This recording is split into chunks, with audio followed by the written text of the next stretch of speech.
She thought he was just another lonely patient with no family, but what she found in his old leather wallet changed everything and uncovered a secret that had been buried for over 60 years. The night shift was always the hardest. It was past midnight when Lily Grant, a 26-year-old nurse fresh out of grad school, walked into room 413 at St. Augustine Medical Center. The room was dimly lit, silent except for the faint beeping of the monitors. In the hospital bed lay a frail old man, unconscious, connected to tubes and wires, skin pale like parchment. No visitors, no flowers, no name on the chart, just John Doe. He had been admitted 2 nights ago after a Good Samaritan found him collapsed on a park bench near downtown Boston. No ID, no phone.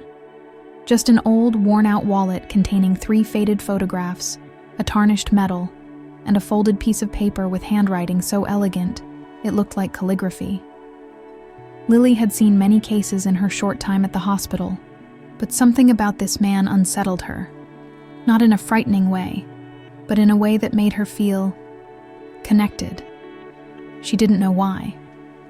That night, as the wind howled outside and rain tapped rhythmically against the window pane, Lily did something she normally wouldn't. She pulled up a chair beside his bed, gently took his hand, and whispered, "You're not alone tonight." She didn't expect anything in return. He was in a coma, but she felt compelled to stay a little longer, her fingers wrapped around his cold, bony hand. For some reason, it gave her peace. That was how it began. Over the next few nights, Lily returned. Each time, she'd sit with him, sometimes reading, aloud from her favorite novels, other times telling him about her day, her annoying neighbor, her dog, her dreams of becoming a pediatric nurse one day. She didn't know who he was, but it felt like he needed her. And perhaps, without realizing it, she needed him too. But then, something strange happened. On the 4th night, Lily noticed something she hadn't before. As she sat beside the old man, humming softly while checking his vitals, his hand suddenly twitched. She froze. She looked up. His eyes were still closed, his breathing unchanged. But the hand in hers had definitely moved. A reflex? Maybe. Or maybe something more. Her heart pounded as she called for Dr. Reyes, the attending physician that night. After a brief examination, he confirmed it was likely involuntary muscle movement. It happens sometimes. Doesn't mean he's waking up. Still, Lily couldn't shake the feeling. That night, unable to sleep after her shift, she did something she hadn't done before. She opened his wallet again. The first photograph was of a young woman in black and white. Beautiful, dressed in 1940s fashion, standing in front of what looked like a war memorial. She held a small child in her arms, both smiling faintly. The second photo was of 2 soldiers, one of whom bore a striking resemblance to the man in the hospital bed. Younger, stronger, standing tall in uniform, his eyes full of fire. And the third, well, it wasn't a photograph at all. It was a painting on paper. Watercolor. It depicted a small white cottage by a lake, surrounded by pine trees, under a sky streaked with orange and gold. In the corner, it was signed E.M., 1961, she. Tilted her head. That painting looked familiar. She had seen it before.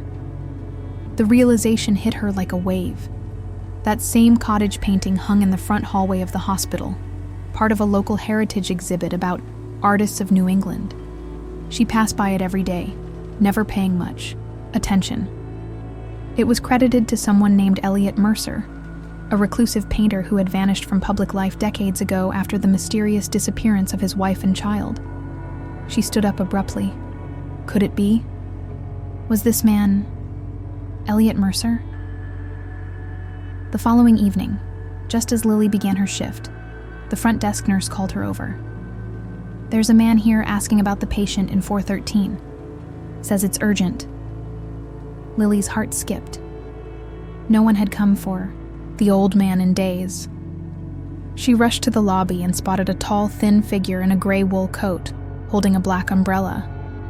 He looked to be in his late 60s, with sharp blue eyes and the kind of posture that hinted at military training. "You're the nurse caring for John Doe?" he asked calmly. "I am," she replied. "Do you know who he is?" The man gave a faint smile. "That depends. I need to see him first." Lily hesitated. There were protocols, but something in his voice felt steady, authoritative, like he didn't ask often. She escorted him down the quiet hall to room 413. As they entered, the man walked to the bedside slowly. He didn't speak for several moments, just stood there, staring. Then he whispered, barely audible, "Elliot, you stubborn old ghost." Lily's breath caught. So it was him. She turned to the man. "You know him? He's Elliot Mercer?" He nodded. "One of the finest painters this country's ever seen, and one of the most haunted men I've ever known." "Haunted how?" she asked. He took a seat, placed his hat in his lap, and began speaking softly. "We served together. Vietnam. He wasn't a soldier, not officially. He was there to paint, to capture images for history. But war, it changes everyone. One night, during a mission, something went wrong. A child, a civilian, was caught in the crossfire. Elliot never got over it. When he came home, he abandoned everything, quit painting, lost himself." Lily listened, heart aching. His wife tried to help him, but he pushed her away. Rumor was, she left with their daughter. Others say they died. No one knows for sure. Elliot vanished. Until now. She showed the man the photos from the wallet. He looked at them in silence, then traced the edges of the watercolor with his fingers. He painted this the year after the war. Said it was the place he wished he could have run to with them. A cottage that never existed. Lily felt a chill. "But it does exist," she said. "I've seen it. That exact scene hangs in the hospital hallway. It's part of an exhibit." The man looked stunned. Then maybe he was trying to leave us a trail, all this time. The hospital was quiet again, the kind of silence only found in the early hours of the morning, when even the machines seemed to hum more softly.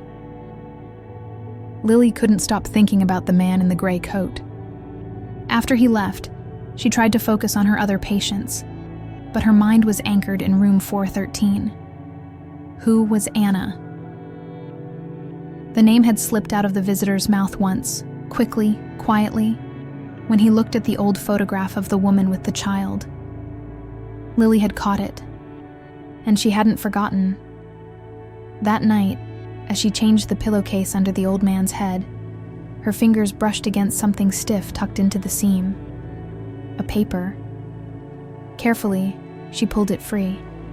It was folded several times, the edges yellowed, with time.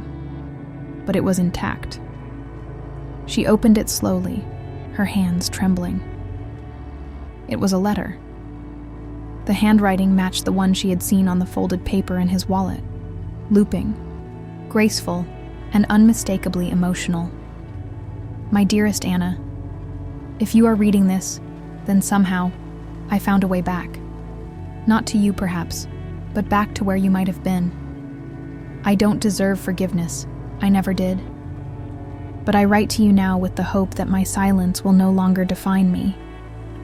You once said that people who carry grief in their pockets must eventually empty them, or drown in them.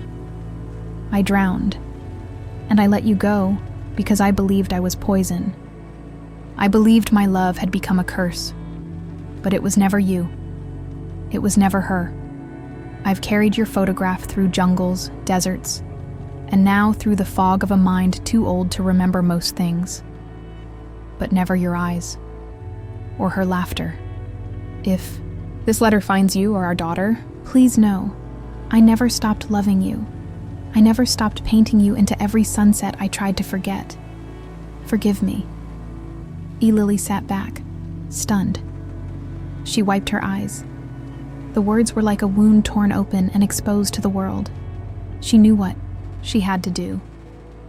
She returned to the front desk and searched the local artist archive in the hospital's system. Elliot Mercer had a file as part of a past exhibit. In it was a donation form, signed years ago, by someone named Anna Whitmore Mercer. A small address was listed. Could she still be alive? Lily knew it was a long shot, but something told her this wasn't over yet. It took Lily 3 days to work up the courage. She called in a personal day, packed a small bag, and borrowed her roommate's car. The address she found in the old hospital archive led her north, past the edges of Boston, through winding roads flanked by forests turning golden with the first signs of fall. She drove for hours until she reached a quiet clearing beside a silver-blue lake. And there, just as in the painting, stood a white cottage nestled among pines. It was smaller than she expected, but almost identical to the one in Elliot's watercolor, down to the porch swing and the crooked mailbox. She parked the car and approached cautiously. The air was still. A wind chime clinked gently under the awning. She knocked. Nothing. She knocked again. After a pause, the door creaked open. A woman, possibly in her 80s, stood there. Her silver hair was tied in a loose bun, and her eyes, piercing gray, studied Lily with quiet curiosity. "Yes? I'm sorry to bother you. My name is Lily Grant. I'm a nurse. I believe you might know someone. A man named Elliot Mercer." The woman stiffened. Her hand gripped the edge of the door. Her eyes didn't blink. "What about him?" Lily's voice softened. "He's alive. He's at St. Augustine Medical Center. He was admitted under no name. But I found a letter addressed to you. I think he wanted to come back to you. I think he never stopped loving you." The woman's lips parted, but no words came out. She simply turned and walked back inside. Lily stood there, unsure whether to follow. But then, the woman's voice floated from the hall. "Come in, please." The house was quiet, simple, filled with paintings. On every wall, watercolors and oils, lakes, skies, meadows, a little girl's face, and Elliot's signature, EM, in the corners of nearly all of them. Lily turned slowly. "He painted you," she said. The woman nodded. "He did, even when I didn't want him to." "Why did you leave?" She took a long breath before answering. "I didn't. He did. Not physically, but emotionally. After Vietnam, he was a shell. He wouldn't talk, wouldn't eat, would disappear for days. And then one day, he just vanished. I filed a report. Nothing. I had to raise our daughter alone. She grew up thinking he was dead. I almost believed it too." Her voice trembled for the first time. "What is he like now?" Lily hesitated.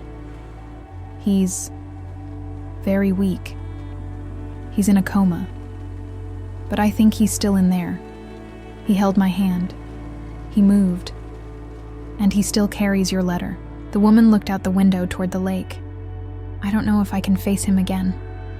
Lily stood beside her. "I think he's waited a lifetime for just that." Anna didn't speak during the entire drive back to Boston. Lily kept her hands steady on the wheel, giving the older woman space, occasionally glancing sideways to catch glimpses of her profile. A silent storm of emotion in those pale eyes. They arrived at St. Augustine's just before sunset. The hospital halls were quiet, again washed in amber light. Room 413 hadn't changed. Same beeping machines, same sterile scent, same motionless body. But something in the air was different. Anna stood at the doorway for a long time, as if frozen between decades. Her breath caught when she saw him. Smaller now, sunken, aged far beyond the man she remembered. But there was no mistaking him. She stepped forward, slowly, carefully. Her trembling fingers reached out and brushed the side of his face.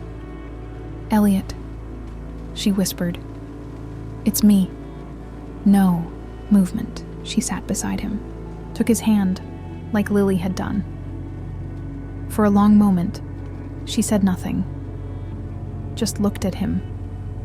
Her thumb traced a circle against the back of his hand, the way she used to do on quiet nights, long ago.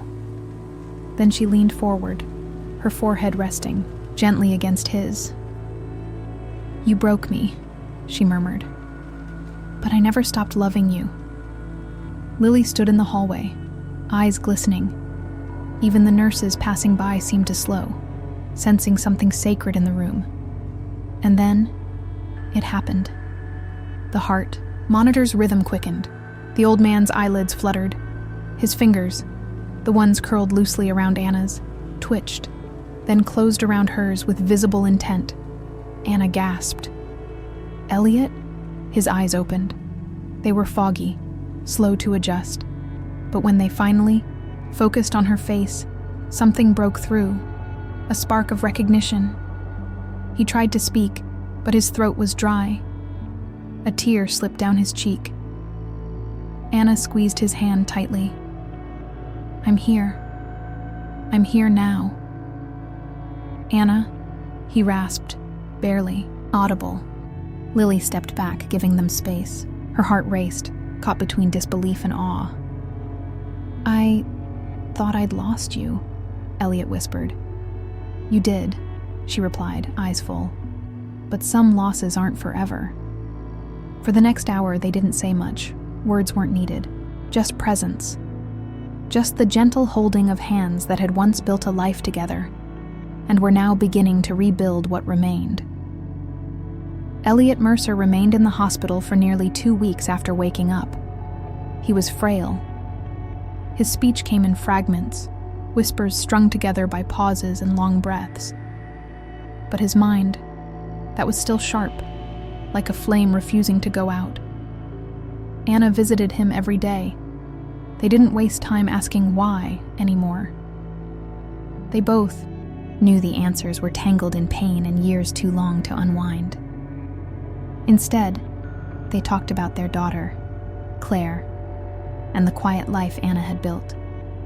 About books and gardens, and the paintings she had kept all these years in a room no one entered.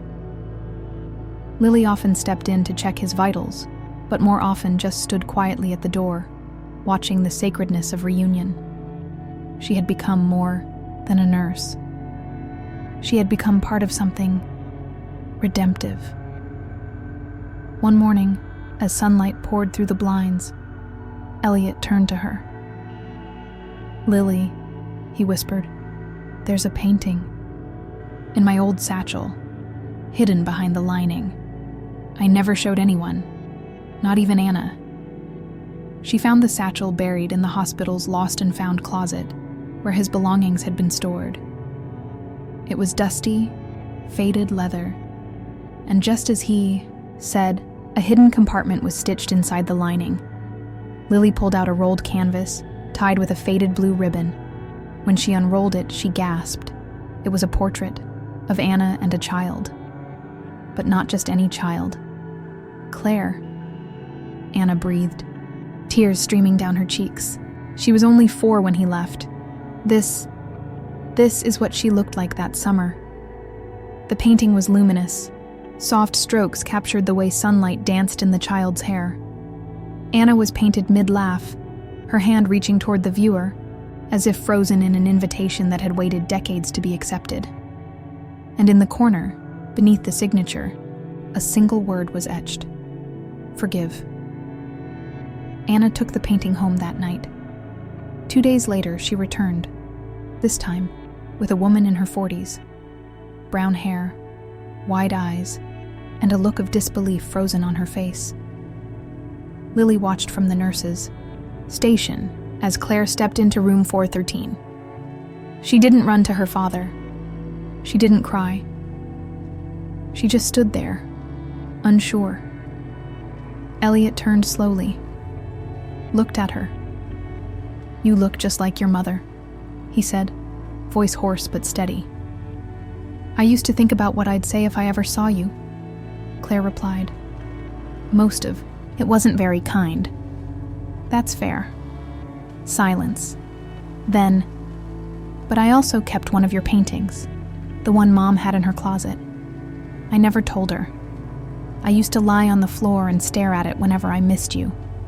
I'd pretend maybe you'd come back someday." Elliot's eyes brimmed. "I'm sorry I wasn't the father you needed." Claire approached, slowly, then sat beside him. "Maybe you still can be." 3 months later, the Boston Fine Arts Collective opened its doors to an intimate crowd. The exhibit was modest. Just 2 rooms. No advertisements, no press. But word had spread through the local art community. Whispers of a mysterious war veteran and painter who had vanished for half a century and returned with a lifetime of art. No one had seen. The title of the exhibition was simple: Mercer, The Lost Years. Lily was there. She wore a soft navy dress and stood quietly near the corner, watching guests move slowly from canvas to canvas. Each painting told a fragment of a story: forgotten jungles, faces of villagers, a child's shoes resting on sand, a mother reading by candlelight. It was raw, real, and achingly human. In the center of the gallery was the final portrait, the piece Lily had found hidden in Elliot's satchel. Anna and young Claire, smiling in a way that made people stop and linger longer than any other work in the room. Underneath the frame, a small plaque read, "Painted in silence, unveiled in forgiveness." Near the back wall stood Elliot, thinner now, pale, leaning slightly on a cane, but he was smiling. Claire was beside him, arms lightly linked through his. She had flown in from Chicago, where she now lived with her own family, and she had brought her son, who had met his grandfather, for the first time just days earlier. Anna stood close, her eyes bright but peaceful. And Lily, she watched it all with a full heart. A reporter finally asked Elliot if he had anything to say about the exhibition. The old man simply looked around the room, then said, "I once believed some things were too broken to be restored." That silence was safer than speaking pain. But this, he gestured to the people around him, this is proof that grace is louder than guilt. The crowd applauded, some with wet cheeks, others with knowing nods. Later that evening, Lily stood outside the gallery, watching the soft snowfall begin. Anna approached her with a cup of warm cider. "You know," she said, "this wouldn't have happened without you." Lily shook her head. "I just held his hand." Anna smiled gently. "Sometimes that's all it takes. One hand to bring someone back." They stood together in silence, watching the snow fall onto the city streets. And for the first time in a long while, Lily felt something deep within her shift, like something that had once been forgotten had been returned, not just to Elliot, but to all of them. Hope. Sometimes, the most extraordinary stories begin in the quietest rooms, with a gesture as small as holding someone's hand. We may never know the weight of the battles others are carrying, but every now and then, we get the chance to reach across time, pain, and silence, and pull someone back into the light. This is more than a story about a nurse and an old man. It's a story about redemption, about the power of presence, and about how love, even buried under decades of silence, can still find its way home.